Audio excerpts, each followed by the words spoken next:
Hey guys, so it's the night before my second OB clinical. It's currently 10:52 p.m. Today was so much.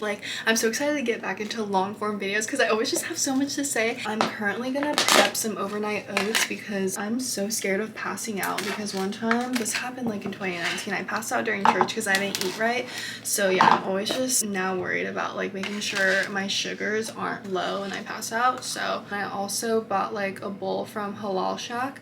So that's gonna be my lunch. It's Friday tomorrow and it's also the first Friday of Lent, so I can't eat meat. So at Halal Shack I did get falafel, and that's like made of chickpeas. For my oats, I'm doing even ratio of everything, so scoop of chocolate protein, scoop of oats, and then I also have chia seeds, and then I also have some almond milk. It's unsweetened, so I mostly just like rely on the chocolate protein to give it flavor. This is what we have. Honestly, I'll just put this Greek yogurt. It literally expired February 3rd, but I don't care. Okay, so this probably has at least 20 grams of protein right there. And honestly, I'm probably not going to finish this because a little goes such a long way. I just spilled some. Fuck. And then lastly, I have some chia seeds. These pour out so fast. I need to be careful. That was already a lot. Okay, and this was the bowl that I was talking about. So here's the falafel, and then it just has like a lot of vegetables, and I also did rice. Okay, so I definitely just like want to sit down and talk about today because it was a lot. Like literally my Google Calendar looks crazy. So this was today and this was tomorrow, like so much. So let's debrief, shall we? So first I had a lecture at 9 a.m. and then after lecture I had a second lecture at 12:30 p.m. After that I had my first OB exam at 3 p.m. And then like we had this like pretty extensive assignment. I didn't necessarily underestimate, but it just was not my priority. Like studying was my priority. I also didn't really manage my time as well as I could have this week, but it's really okay because I know I always get everything done, so why stress about it? If it were not for like all of my really good preventative measures for like stress and like my coping mechanisms, my brain would be absolutely fried. My head would feel heavy and just like foggy, but it doesn't. I actually feel so like fueled and energetic even though I need to sleep soon because like I got so much done. So on top of all those school things, I actually filmed an ad after my exam and they approved it right away. Like I didn't have to make any revisions, so that was really nice. Yeah, after my exam I went over to the gym, but I didn't work out at all. I just like watched my friends play basketball, and I was also starting to work on my case study assignment. I went to the dining commons with my friend, and then after that I went back to the S-Rack, found my friends also doing homework, so just finished the case study right then and there. Let me show you what it looked like. APA format, and then that was so much. Did you see how much I scrolled, guys? Like I did all of that in like less than 3 hours. Like that's so impressive. I'm so proud of myself. And it doesn't stop there. Like I was just so fueled after that. I filmed another ad with my friends. I had the idea to film that ad because I brought it in my gym bag. The fact that it actually happened even after just like boom, boom, boom, boom, boom. Like I'm so proud of myself. It's such a fulfilling day. So now I kind of want to talk about my day tomorrow. So that's also the thing. Like I had a long day today, and then yesterday I was just like studying, and then tomorrow I have a 10-hour clinical. That's a lot, you know? It's why I really prioritize my stress management and preventative measures, because if it weren't for that, like my head would feel so heavy, and then I'd go into my clinical tomorrow just like dreading it. And it's like I don't want to dread my clinical tomorrow. I only get to go to this clinical every other week, and then I'm actually going to be on the L&D unit for the first time ever, and I don't get to be on the L&D unit every time I go in. The limited amount of times I do get to go in. I'm only going to be on that unit twice this semester, so I want to make the most of it. And I'm so glad I feel so fueled and energized and joyous and happy and just like So yeah, I'm super excited for L&D tomorrow. I get to wear like the hustle scrubs in that like surgical green color.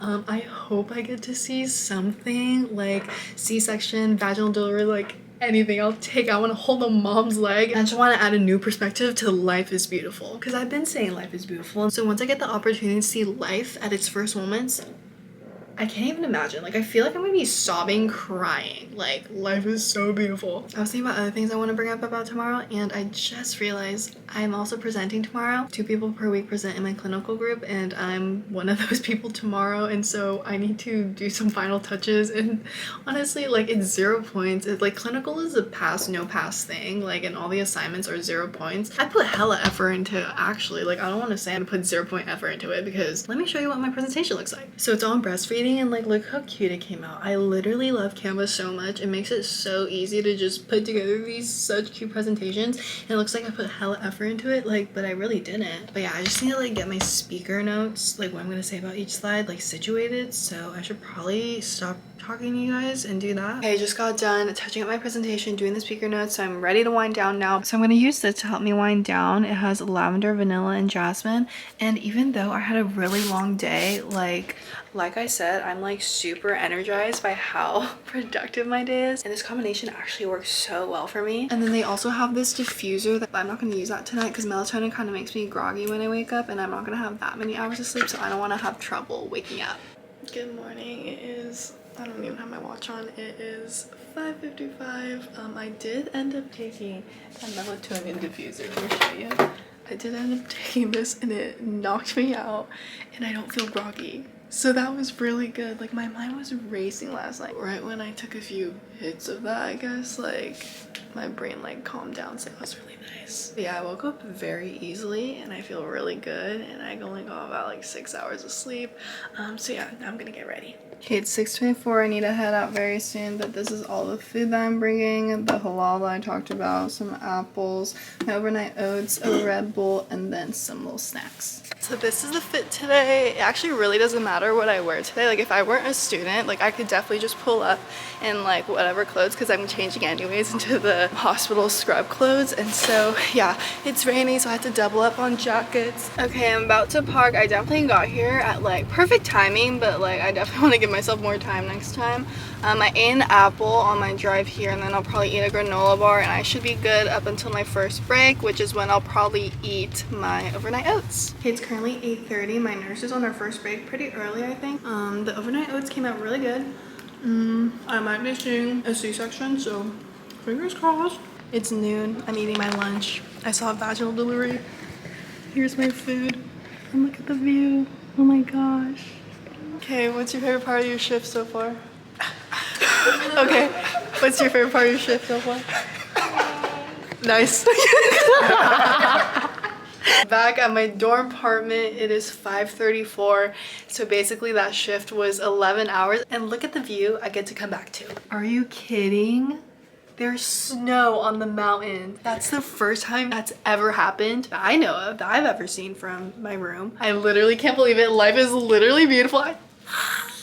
I'm showered and I'm repping my favorite creation of Adam fingers, because I don't know if you guys know, but this basically represents like breath of life. Oh my gosh. I have so much to say about this day. So crazy. First off, 3 vaginal deliveries. I witnessed 3 vaginal deliveries. So basically the reason why that happens, because they would announce it overhead, can I get an attending in room XYZ for a delivery? I went over. Like no second thoughts, I went over. Next thing you know, I'm holding mom's leg. It's so cool because like the doctors and nurses do not question you. Usually if you walk in there with confidence, they literally put me like, can you do this, this? Yes, yes, yes. And it was so cool. Like I felt so important, like a part of the team. Even though I was just doing like little things, I was like those extra hands, the like little details of like, oh, can you put your hand here, hold baby, your hand here, hold mom, you know? Like, I had an 11-hour clinical, but I feel so like energized. Like I was so worried I was gonna be so tired, because that's how I was. My first clinical, that was 10.5 hours. I was so tired by the end of it. I didn't drink caffeine, that's why. So I prepared this time and I brought caffeine. I didn't even drink it. I was just so fueled by life, literally just like birthing life. Oh my gosh. I just have so much to say. Like I don't even know where to start. The amount of women doctors, amazing. Like seeing, there was this female Asian doctor, and I literally told this to her. I was like, I have never once thought about being a doctor, but now I get it. I get why representation matters, because seeing you makes me feel like I can become a doctor if I wanted to. And then just like seeing her do her thing, just like so cool. She's not just any other Asian female doctor. She had her highlights, her eyelash extensions. I know she's a baddie, like on and off the playing field. Like she was amazing. My nurse was awesome. She believed in me. It was so nice. She was so clutch. When I asked her like, oh, is there like a C-section about to go on? She was like, yeah, let me go check. She would get up, go to the OR, ask, do you have a nursing student with you? The first time they did have a nursing student who was my classmate, and I was like, it's fine, like thank you so much for trying. And then she did again a couple hours later, asked if there's a nursing student. There wasn't. It was a complicated C-section, so they didn't want nursing students in there, so it's fine. But just the fact that she tried meant so much to me. Like literally at the end of our shift, and we gave each other a hug. It was so cute. Like oh, it was such a perfect day, perfect first experience on L&D. Like I get it. I get why all the girlies want to go to L&D. I get it.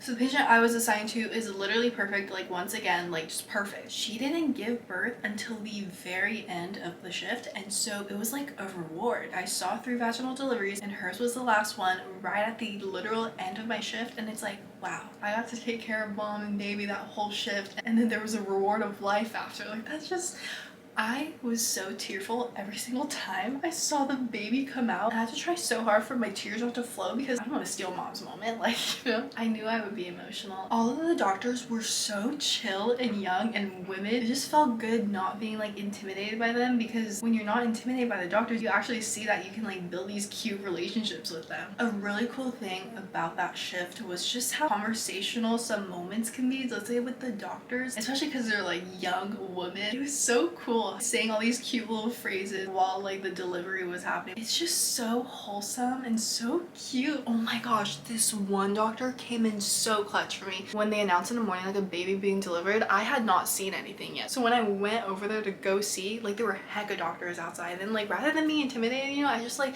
talked to them like, oh, is there a nursing student in there? They're like, no, go ahead. And it was a COVID positive patient, so this doctor was like, let me go get you a mask. So she went to go get me a mask, and it was so cute because like I wouldn't have known where the masks were. If she sent me to go grab one, who knows, like I would have taken a heck of a long time and then missed the delivery, but no, she went and grabbed it for me. It was just super conversational and chill. It's just like so cool, the relationships that you can build if you're not like intimidated by like, you know, the hierarchy, whatever. And the second delivery I saw, I was in my patient's room getting ready for her to start pushing. Then again, there was an announcement, can I get an attending in room XYZ? So I left my patient's room, went over, was in the room probably like 10 minutes, did my thing, held the mom's leg, gave her some words of encouragement, some compliments, some congratulations, and then I dipped to go help my patient start pushing. It was really cool because each delivery was different. So like I said, the first 2, I only headed over there because I heard an announcement. With my patient, the third one, I was there before the baby was crowning. So when the baby is crowning, it means that their head is like right at the opening, like right at the vagina. That was when I would get into the room, and then they would push. It was pretty quick and then done. Whereas with my patient, we had to like get baby down to the point where the baby's head was crowning. And so it took a while, but just like since it was my patient, it was so nice just seeing that process of the baby coming down. She had to push so many rounds. She did so good. We were supposed to be off the floor at 3:30, me back up with my clinical group, but me and my classmate didn't leave the room until mom delivered, and so that was like close to 4, and it was just such a reward, like so perfect. I literally cannot believe how fast that shift went. Like I literally can't even like pinpoint the times that I was doing things because I never even looked at my watch. I never looked at the clock. It was just flowing and just like, wow, that's what happens when you do something you love and it's fulfilling. Wow. Wow. But I think that's all I have for today. I'm so glad that I documented this. I've been meaning to get back on YouTube. The Mia that started this YouTube back in 2020, the life I'm living now is her dream. Like, this is what she was working towards. The video she made, how to study for physiology, like crazy how far we've come. I'm so happy, so fulfilled. So if you made it this far, thank you so much. Don't forget to like, comment, subscribe. Till next time, bye!